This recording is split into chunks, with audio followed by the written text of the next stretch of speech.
अहमद, तुम मजाक कर रहे हो ना? तुमने तो कहा था कि तुम मुझसे प्यार करते हो। जोया ने बेचैनी से कहा। प्यार? हाँ हाँ हाँ, मैंने तो तुम्हें सिर्फ अपने फायदे के लिए इस्तेमाल किया और तुमने बड़ी आसानी से खुद को मेरे हवाले कर दिया। अहमद ने तंज कसते हुए कहा। लेकिन मैंने तुम्हारे लिए सब कुछ छोड़ दिया, मैंने अपने भाई को भी। जोया की आंखें नम हो गईं।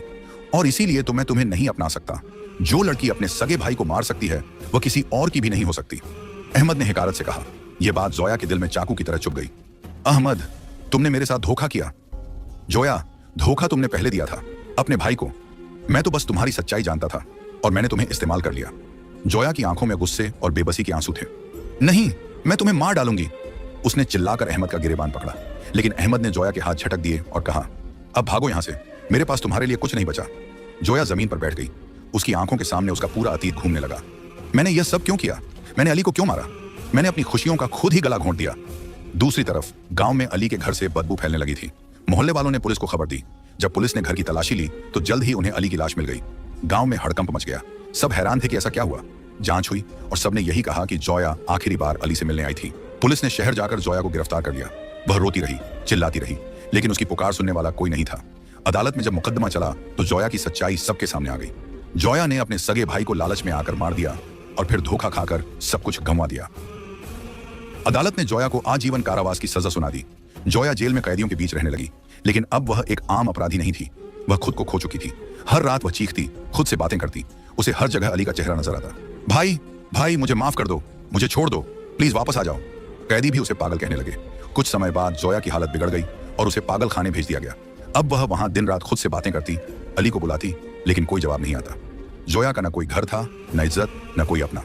वह सारी जिंदगी एक ऐसे अंधेरे में बिताने वाली थी जहां रोशनी की कोई किरण नहीं थी। क्या दौलत इतनी जरूरी थी? क्या मैंने वाकई सब कुछ बर्बाद कर दिया? लेकिन अब उसके सवालों का जवाब देने वाला कोई नहीं था। पागल खाने की वो खामोश दीवारें जहां हर दिन किसी न किसी की चीख गूंजती थी, आज एक नई कहानी सुन रही थी। जोया एक कोने में बैठी दीवार को घूर रही थी। उसकी आंखें लाल हो चुकी थीं, बाल बिखरे हुए थे और हाथों की रगें बाहर को निकली हुई थीं। उसके होंठ हिल रहे थे जैसे वो किसी से बात कर रही हो, लेकिन उसके आसपास कोई नहीं था। भाई, मुझे माफ कर दो, मैंने गलती कर दी, प्लीज वापस आ जाओ। पहले पहले जोया सिर्फ खुद से बातें करती थी, लेकिन अब वो एक नए अजाब में फंस चुकी थी। वो अली को देखने लगी थी। हर रात जब पागल खाने की लाइट्स बंद हो जाती तो जोया को लगता कि अली उसके सामने बैठा है। वो हमेशा की तरह मुस्कुरा रहा होता, लेकिन उसकी आंखों में एक अजीब सा दुख होता। जोया, क्या तुम खुश हो? अली के होंठ हिलते, लेकिन उसकी आवाज नहीं आती। नहीं अली, मैंने बहुत बड़ी गलती कर दी, जोया चीख कर कहती, लेकिन अली की तस्वीर धुंधली हो जाती। हर रात वो यही सपना देखती।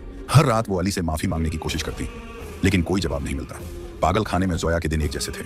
अधूरी नींद, अजीबोगरीब ख्यालात और खुद से सवाल। वो कभी किसी दीवार को घूरती, कभी जमीन पर पड़े किसी कागज को देखकर उससे बातें करने लगती। अली, मैंने तुम्हें क्यों मारा? अहमद ने तो मुझे धोखा दिया, मैंने सब कुछ खो दिया। एक दिन एक नर्स उसके पास आई और उसे पूछा, जोया, तुम्हारा कोई रिश्तेदार है जिसे हम बुला सकें? जोया कुछ देर चुप रही, फिर धीरे से बोली, हाँ, अली था, लेकिन मैंने उसे मार दिया। अब मेरा कोई नहीं है। नर्स ने अफसोस भरी नजरों से जोया को देखा और वहां से चली गई। ये हकीकत थी, जोया का अब कोई नहीं था, न कोई अजीज, न कोई दोस्त, न कोई अपना। जोया को अहमद की बातें भी याद आती थी। तुम्हें लगा मैं तुमसे शादी करूंगा जो अपने सगे भाई को मार